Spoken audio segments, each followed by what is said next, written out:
नमस्कार, आपण बघत आहोत MP न्यूज। जाणून घेऊ परिसरातील काही घडामोडी। मी आपल्यासोबत प्रीती कुमावत।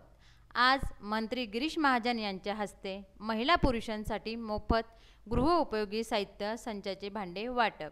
जामनेर शहरातील माडी समाज मंगल कार्यालय जामनेर येथे महाराष्ट्र इमारत व इतर बांधकाम कामगार कल्याणकारी मंडळ बांधकाम कामगार महिला पुरुषांसाठी मोफत गृहोपयोगी साहित्य संचाचे भांडे वाटप मंत्री गिरीश महाजन यांच्या हस्ते करण्यात आले।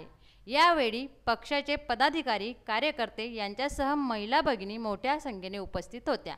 बांधकाम कामगारांना 17 प्रकारच्या गृहोपयोगी वस्तू संचाचे वितरण करण्यात आले।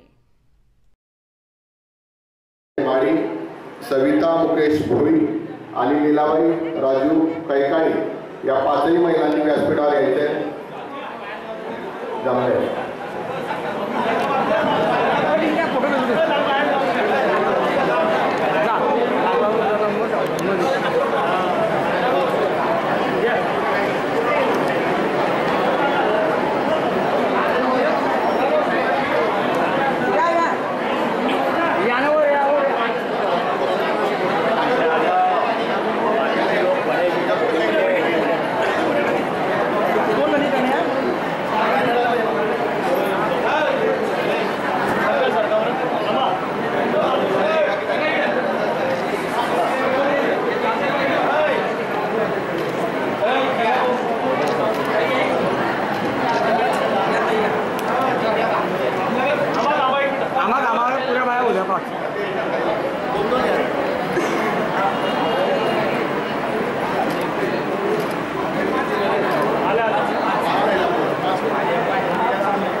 भारत माता की।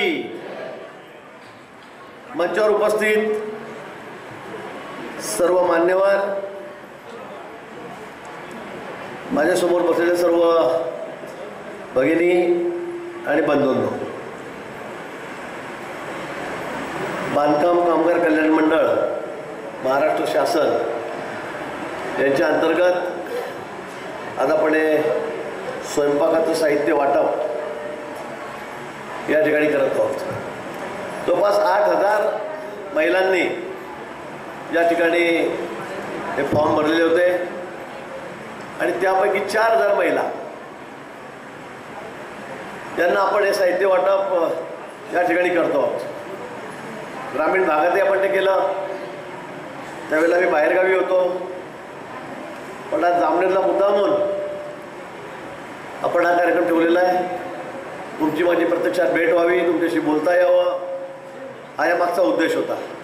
आणि आज जवळपास 800 महिलांना, महिला आणि पुरुषांना नाही भांडे का? तुम्हाला स्वयंपाक करावा लागेल, पण कारण पुरुषांना मागे साहित्य पण दिलेलं होतं, पेट्या दिलेल्या होत्या। आता स्वयंपाकाचं साहित्य पण एका घरात 2 होती ना, बायकोला नवऱ्याला असं होते ना, नाही तर डबल होईल, नाही तर मग अच्छा।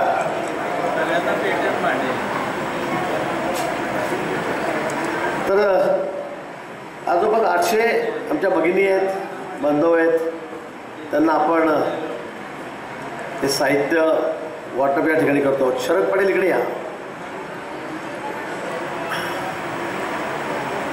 आपल्याला कल्पना आहे, गेल्या 10 वर्षापासून आपलं सरकार दिल्लीमध्ये आहे, मधले 2 वर्ष सोडले तर या राज्यामध्ये आहे। देशाचे पंतप्रधान नरेंद्रजी मोदी झालेत आणि तेव्हापासून आपण बघतायत की गरीब कल्याणाच्या योजना या ठिकाणी सुरू झालेल्या आहेत। सर्वात आधी 10 वर्षापूर्वी मोदीजी पंतप्रधान झालेत आणि त्यावेळेला कुठल्या गोष्टी सुरुवात झाली असेल तर ती गॅस वाटपाची झालेली आहे। तुमच्या सर्वांच्या घरी गॅस आहे की नाही? बोला तोंडाने, आहे की नाही? सगळ्यांच्या घरी गॅस आहे। 100% भगिनींच्या घरी गॅस असला पाहिजे। आता हे चूल, हे बर्तन, या काड्या, हा धूर, हे फुकणी, हे सगळं बंद झालं पाहिजे। आणि म्हणून असा आमच्या बहिणींचा विचार करणारा पहिला पंतप्रधान देशामध्ये झाला की ज्या धुरामुळे तुम्ही वर्षानुवर्ष तर धूर डोळ्यामध्ये घेतायत, नाकातून घेतायत, तोंडातून घेतायत, तो छातीत जातोय, पोटात जातोय, तुम्हाला TB सारखे आजार होत आहेत, दुर्धर आजार होत आहेत आणि त्यामुळे तुम्हाला दवाखान्यामध्ये जावं लागतं. अनेक आजार गंभीर झाल्यावर मग त्याचे परिणाम वाईटही होत आहेत. आणि म्हणून मोदीजी पंतप्रधान त्यांनी आधी सांगितलं की मी या आमच्या भगिनींना, या आमच्या ताईंना, आमच्या आयांना या धुरापासून मुक्त करेल आणि जवळपास देशामध्ये 15 कोटी घरांमध्ये 15 कोटी घरांमध्ये त्यांनी हा गॅस मोफत त्या ठिकाणी पाठवला. आणि मग तुमच्या घरी गॅस आलेला आहे. गॅस येणं म्हणजे पुढे फार प्रेस्टिजियस होतं. मला आठवतं माझ्या घरी जेव्हा गॅस आला होता आम्ही नंबर लावला आणि 7-8 वर्षांनी गॅस आमच्या घरी आला. नंबर लावल्यावर 8 वर्ष 7 वर्षांनी माझ्या घरी गॅसचा नंबर लागला आणि ज्या दिवशी आपल्याकडे नंबर लागला गॅसचा, मी सांगतो दिवाळी दसऱ्यापेक्षाही मोठा सण आम्ही साजरा केला की आपल्या घरी गॅस आला. आमच्या आई तर आनंद गगनात पाहत होता की गॅस आला. मी तर 4 दिवस गॅसकडेच पाहत होतो. उठलं की सगळ्याचं गॅस होतं बसत, कसा असतो गॅस, कसा पेटतो, कसा स्वयंपाक होतो, कारण ते स्टोव राखेल. नाही तर आपल्याला काय करावं लागत होतं पूर्वी, रेशन दुकानावर जा, राखेलवाला अर्धा राखेल द्यायचा, कोणाला देत नव्हता, तो ब्लॅकमध्येच विकायचा आणि त्या बाटलीवर राखेसाठी लिटर 2 लिटर सगळे आम्हाला वणवण फिरावं लागत होतं. पण ते रॉकेलही बंद झालं, ते बळतणही बंद झालं. मोदीजींनी आपल्या सगळ्यांच्या घरी आता गॅस दिलेला आहे. गॅस दिला. मध्ये ओरड सुरू झाली गॅसची किमती कमी आहेत, जास्त आहेत, कमी झाल्या, जास्त झाल्या, ते मला पुरवत नाही. आत्ता परवा आपण निर्णय घेतला आपण विधानसभेमध्ये. आपले मुख्यमंत्री एकनाथजी शिंदे आहेत, उपमुख्यमंत्री देवेंद्रजी फडणवीस आहेत, अजितदादा आहेत. आपल्या सरकार निर्णय घेतला की एका वर्षामध्ये आता 3 सिलेंडर मोफत झाला की नाही निर्णय. तुम्हाला आता वर्षभरामध्ये 3 सिलेंडर आता फुकट मिळणार आहे. मला वाटतं खूप जास्त असे कुटुंब आहेत की त्यांना वर्षभरामध्ये 3 ते 4 सिलेंडर लागतात. 3 ते 4च. तुम्हाला एक सिलेंडर 50 गेलं का तुमचं पडतच जात नाही.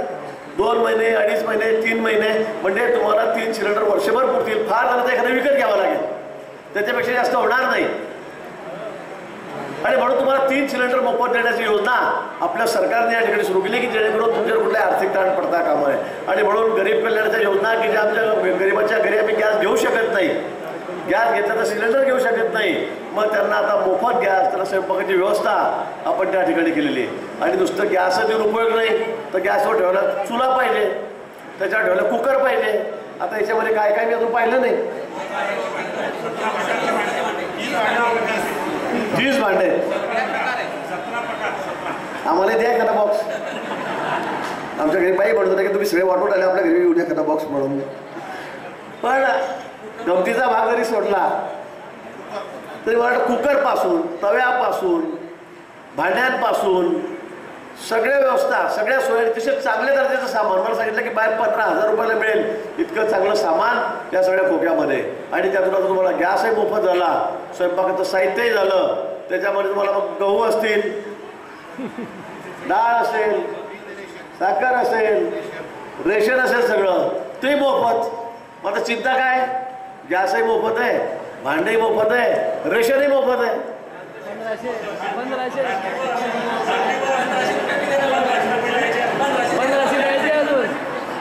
हळद, जिरं, मोहरीसाठी 1500 रुपये वर दिले आता तुम्हाला परत. तुम्ही कधी विचार केला होता का की असंही सरकार देशामध्ये येईल की आपली सगळी व्यवस्था करून देईल. आता रेशनही मोफत मिळते तुम्हाला. कोरोनापासून सुरू केलं, पण मोदीजींनी सांगितलं, देवेंद्रजींनी सांगितलं, शिंदे साहेबांनी सांगितलं, दादांनी सांगितलं की नाही आता आम्ही मोफत तुम्हाला धान्य देऊ, तुम्हाला चिंता करण्याचीच गरज नाही. आता मुलांना शाळेमध्ये धान्य मिळतं, मिळतंय ना, पोषण आहार मिळतो, शालेय पोषण आहार मिळतो, सगळंच आहे आता. आणि म्हणून मला वाटतं की गरिबांची काळजी घेणारं सरकार हे पहिल्यांदा या देशामध्ये 75 वर्षामध्ये आलेलं आहे. मुलींचं शिक्षण मला सांगू द्या की टप्प्याटप्प्यात जाऊ नको.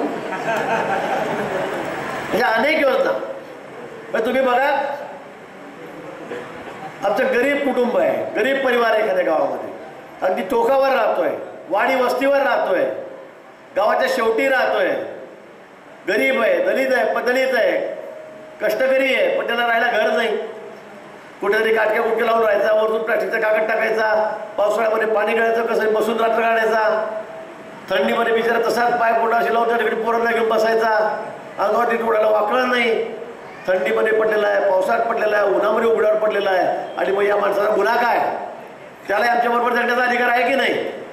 तो आमच्यासारख्या घरामध्ये का राहू शकत नाही? आणि म्हणून अशा प्रत्येक गरीब माणसाला घर असलं पाहिजे, ही भूमिका मोदीजींनी त्या ठिकाणी मांडली.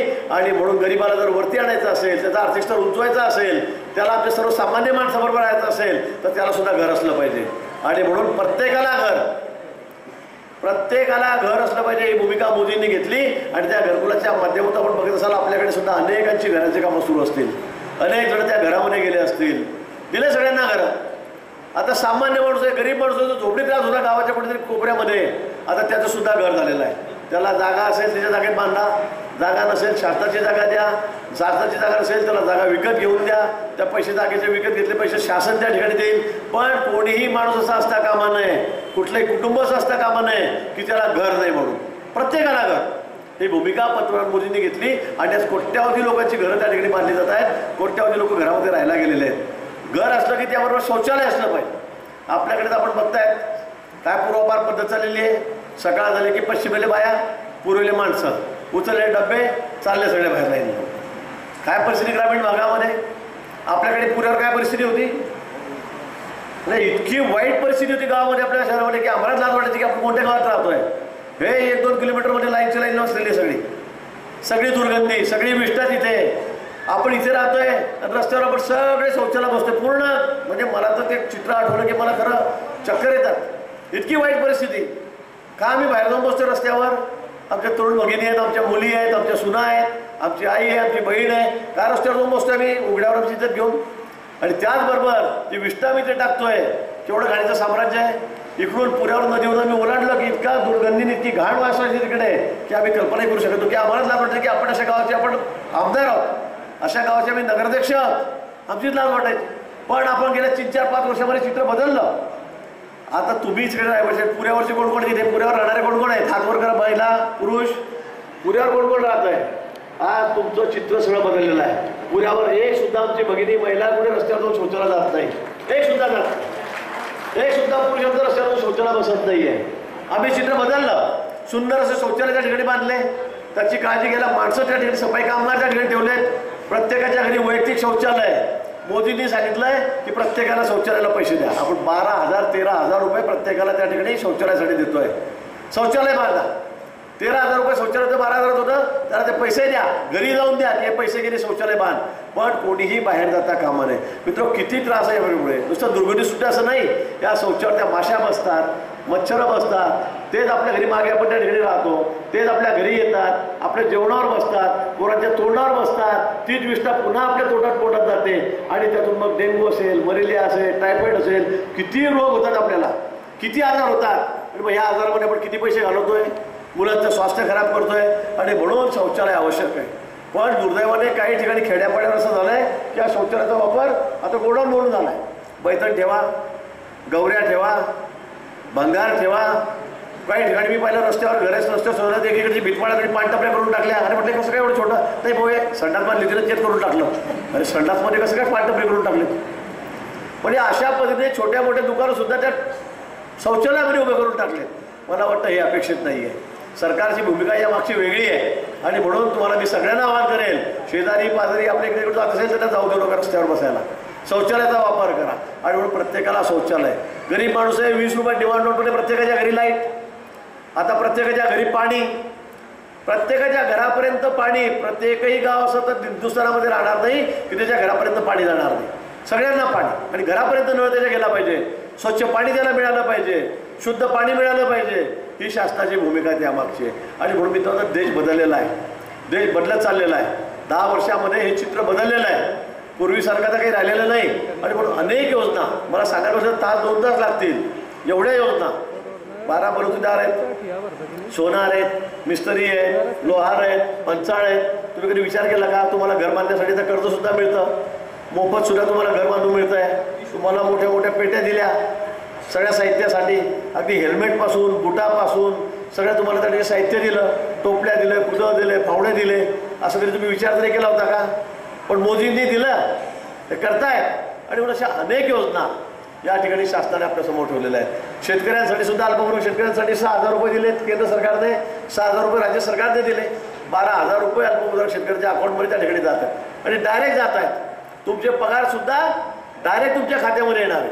1,500 रुपये मी तुम्हाला त्या ठिकाणी दिले तर माझी लाडकी बहीण गेल्या आठवड्यामध्ये 15 दिवसापूर्वी मी निर्णय घेतला की आमच्या भगिनींना सुद्धा काहीतरी खर्च पाडायला त्या ठिकाणी पैसे असले पाहिजे, त्याच्या खिशामध्ये काहीतरी पैसे असले पाहिजे आणि म्हणून 1,500 रुपये महिना 18,000 रुपये वर्षाला आता आमच्या प्रत्येक भगिनीला त्या ठिकाणी मिळणार आहे. तुम्ही सगळ्यांनी फॉर्म भरले का?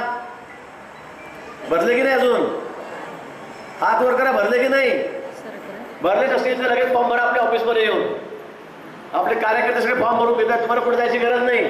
म्हटले दलाल नाही, कोणी नाही त्यामध्ये, आता मध्यस्थी नाही. मला पैसे 5,000 मला पैसे 2,000 मी फॉर्म भरतो, हे धंदे बंद. आपल्या कार्यालयामध्ये या ठिकठिकाणी आपल्या कार्यालय त्या ठिकाणी आहे, त्या कार्यालयामध्ये पुण्यावर आहे, बजरंगपुऱ्यामध्ये आपल्याकडे आहे, इकडे पाचोरा रोडला आहे, वाकी रोडला आहे, जळगाव रोडला आहे. आपले कार्यकर्ते तुमचे फॉर्म भरून घेत आहेत. फार काही किसकट त्याच्यामध्ये काही नाही, काही तुम्हाला कुठे दाखले द्यायचे नाही आहेत. फक्त स्वतः बॉन्ड विचार लिहून द्यायचं आहे. हो माझं वय एवढं आहे, माझं उत्पन्न एवढं आहे, तुम्ही जे सांगाल तेच काही करायचं आहे. तहसीलदाराकडे जायचं नाही, आता बीडीओकडे जायचं नाही, कुठे जायचं नाही आम्हाला त्यांना विचारायला. तुम्ही जे सांगाल ते खरं मानून तुम्हाला लगेच 1,500 रुपये. आणि हे 1,500 रुपये येत्या 17 तारखेला कधी आपली 19 तारखेला येत्या 19 तारखेला त्या ठिकाणी रक्षाबंधन आहे आणि म्हणून आपल्या योजनेचं नाव आहे माझी लाडकी बहीण. आणि म्हणून या बहिणीला या 19 तारखेपासून दर महिन्याला 1,500 रुपये तुमच्या खात्यामध्ये न चुकता त्या ठिकाणी येणार आहे, न चुकता येणार. एवढा मोठा निर्णय आपण त्या ठिकाणी केला. 46,000 कोटी रुपये दरवर्षी आपल्याला महाराष्ट्रामध्ये लागणार आहेत. 3 कोटी महिला भगिनींना आम्ही त्या ठिकाणी 1,500 रुपये त्या ठिकाणी तिच्या खात्यामध्ये देणार आहोत. आणि म्हणून मला वाटतं एवढी चांगली योजना सरकारने तुमच्यासाठी या ठिकाणी आणलेली आहे. महिलांसाठी तर प्रवासी 50% एसटीचा प्रवास तुम्हाला 50% आता एसटीमध्ये जिकडे पाहा तिकडे नुसत्या महिला दिसतात, माणसं दिसतच नाही. जागांची ठेवली आमच्यासाठी. लग्न आहे, घरचा माणूस होत आहे, तूच लग्नात. साखरपुडा आहे, तूच जाय. कोणाला पाहिलं तर दवाखान्यात तूच जाय. मौत झाली तूच जाय. काय तूच जाय काय? सगळ्या महिलांना काम लागून दिलं आमच्या. का बरं? तो अर्ध्या तिकिटात काम होतंय ना, कशाला परत खर्च करायला असं बोलत आहे. 100 रुपयाचं काम 50 रुपयात होतंय ना, काढून दिलं. आता 1,500 रुपये दिले, वर लग्नाला बिजार वर आयर बी तूच कर 1,500 रुपयातला. इतकं चांगलं सरकार तुम्हाला कधी भेटेल का? हे गरिबाचं सगळं काळजी घेणारं सरकार आहे. आणि म्हणून अशा अनेक योजना. मग महिला परित्यक्ते आहेत, त्यांना सुद्धा आपण त्या ठिकाणी 1,200 रुपये देतोय, 1,500 रुपये देतोय. वृद्ध कलावंत आहेत त्यांना त्या ठिकाणी देतोय. लहान मुलं आहेत ती अनाथ आहेत त्यांना पण मदत करतोय. अशा अनेक योजना आता आपण त्या ठिकाणी. या योजना सर्व धर्मियांसाठी आहे, या काही ठराविक लोकांसाठी नाही आहे की या समाजाला आहे का त्या समाजाला आहे का या वर्गाला आहे का त्या वर्गाला आहे. या सगळ्या योजना 100% सगळ्या समाजांसाठी सरकारने त्या ठिकाणी दिलेल्या आहेत. आणि म्हणून मला वाटतं की आपण जास्तीत जास्त या योजनेचा या ठिकाणी लाभ घ्यावा. अनेक योजना सांगता येईल. शेतकऱ्यांसाठी त्या योजना आणल्या. आता वीज माफ झाली आपल्याला. 7.5 हॉर्सपॉवरपर्यंतचा पंप आहे. शेतकरी इतके त्रासलेले होते. माझ्याकडे काल एक जणाला म्हणे हो मला 16 लाख रुपये माफ झाले. म्हणे 16 लाख? हा म्हणे मागचं बिल माफ झालं. म्हटलं तुला भरलं नाही का? नाही मला माहीत होतं म्हणे माफ होणार म्हणून मी भरलं नव्हतं वर्षामध्ये. आता मी त्याचं नाव सांगत नाही पण आपला प्रमुख कार्यक्रम म्हणे 16 लाख माफ झाले. म्हटलं कसं काय एवढे? नाही म्हणून भरलं नाही म्हणे. मला माहीत होतं म्हणे माफ करणार आपलं सरकार. म्हटलं तू मला माहिती तुला कसं काय माहीत पडणार? पण एवढं सगळं बिल मागचं माफ झालं आणि आता पुढे 7.5 रुपयाच्या पंपाला वीजच नाही. मला वाटतं क्रांतिकारी निर्णय सुद्धा या शासनाने या ठिकाणी घेतलेला आहे. आणि म्हणून अशा अनेक योजना आहेत, अनेक योजना आहेत. जर सांगितलं तासभर पुरणार नाही. पण जेव्हा मला DPDC मीटिंग आहे, मला त्या ठिकाणी जायचं आहे म्हणून मी आपला जास्त वेळ या ठिकाणी घेणार नाही. पण अशा अनेक योजना आपल्या सरकारने या ठिकाणी घेतलेल्या आहेत. त्यासाठी आपण सर्वांनी त्याचा लाभ घ्यावा. आणि तो लाभ देण्यासाठी आम्ही या ठिकाणी तुमच्या घरापर्यंत आलेलो. या योजनेचं आहे की तुम्हाला जळगावला जाऊन हा खोका घेऊन यावा लागतोय. जळगावला जाऊन म्हणजे परत त्याच्यामध्ये 500 रुपये आलेस ते भाडं द्या, एवढा मोठा दोन डबा घ्या, मग एखादी गाडी शोधा, मग त्याच्यामध्ये घेऊन या. 4 जण मिळून 1,000 ते 1,200 रुपयाची 2,000 रुपयाची गाडी करा. त्यात 4-5 महिला मिळून जा, त्यात घेऊन या. रिक्षा घेऊन जा, त्याला 1,000-2,000 रुपये द्या. आणि तिथे जाऊन 3-3 दिवस नंबर लागत नव्हते. एवढी गर्दी तिथे. सगळ्या जिल्ह्याच्या महिला जर तिथे गेल्या 5-25 हजार तर तिथे नंबर लागेल कसा? आणि म्हणून मी सांगितलं की आपल्या तालुक्यामध्ये सगळ्यांना घरपोच हे साहित्य आपण त्या ठिकाणी दिलं पाहिजे. आणि म्हणून आजचा हा कार्यक्रम आहे. 4000 महिलांना पुरुषांना हे सगळे साहित्य जे आहे ते आपले कार्यकर्ते या ठिकाणी घरपोच देऊन देत आहेत. सगळे कार्यकर्ते या ठिकाणी मेहनत घेत आहेत, प्रमुख पदाधिकारी मेहनत घेत आहेत. भाऊसाहेब जळगावला बघतोय सगळे त्यांनी फॉर्म भरून घेतलेले आहेत. डेअरीचा आपला कार्यकर्ता आहे आणि आता पुन्हा 4000 फॉर्म आपले 8000 फॉर्म भरून झालेले आहेत. 4000 महिलांना साहित्य आलं. लगेच 2-4-5 दिवसामध्ये या आठवड्यामध्येच किती दिवस लागतील? महिनाभर लागेल. त्यांना ऑनलाईन करावं लागेल. बरं, आपण इथे कॅम्प घेऊ. पुन्हा राहिलेल्या सगळ्या महिलांना या महिन्याभराच्या आत अजून 4000 महिलांना असं जे साहित्य आहे ते आपण या ठिकाणी देणार आहोत. या साहित्याचा पुरेपूर लाभ तुम्ही घ्या. बचत गटाचा विषय मला सांगावा लागेल. बचत गटाच्या माध्यमातून मी यावर्षी त्या खात्याचा मंत्री 9000 कोटी रुपये कर्ज वाटप आपण बचत गटाला दिलेलं आहे.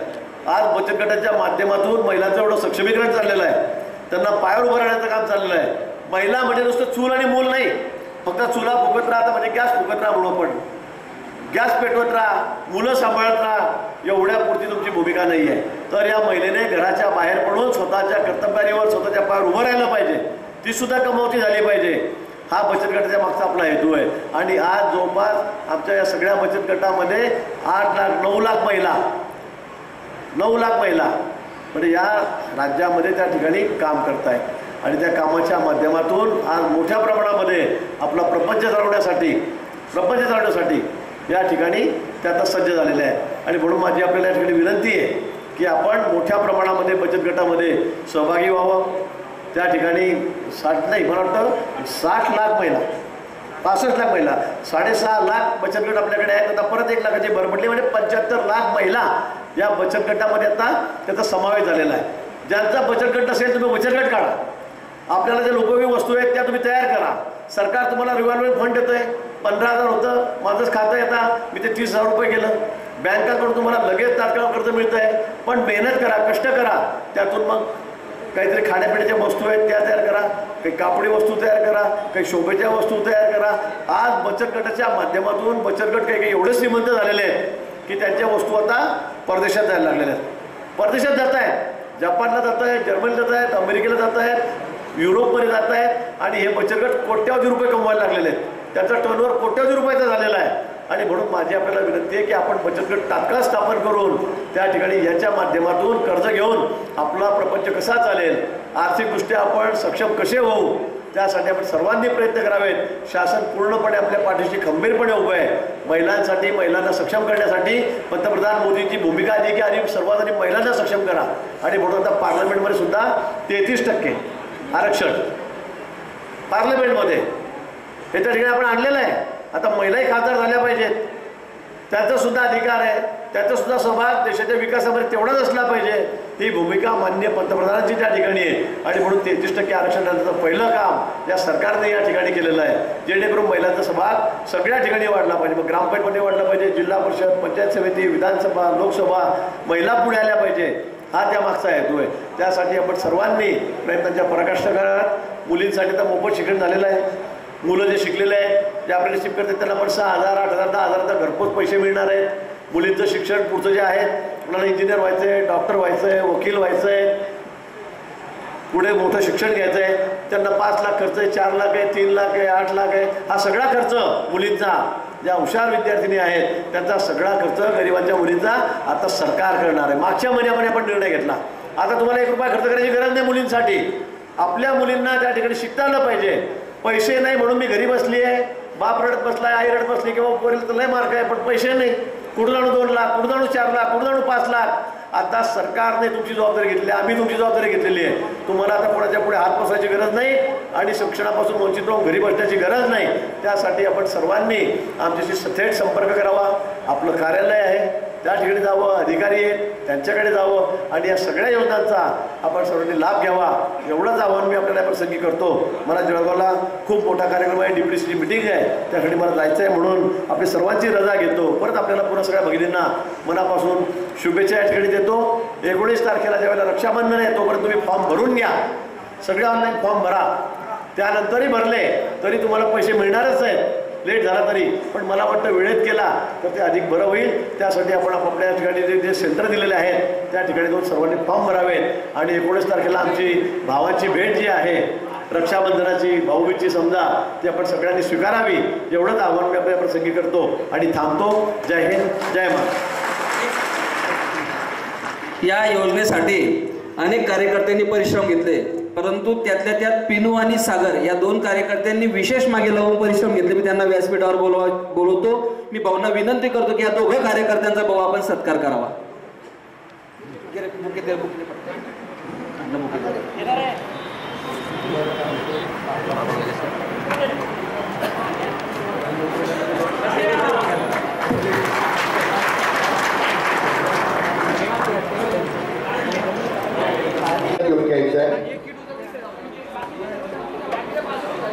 छायाबाई विजय वाघ, येलूबाई सुखलाल भोई, शीतल विजय माळी, सविता मुकेश भोई आणि लीलाबाई राजू कैकाडी या 5ही महिलांनी आपलं साहित्य ताब्यात घ्यायचं आहे. बाकीच्यांनी आपापल्या जागी बसायचं आहे. कोणी जागेवर उठणार नाही. आहे त्या ठिकाणी बसायचं आहे.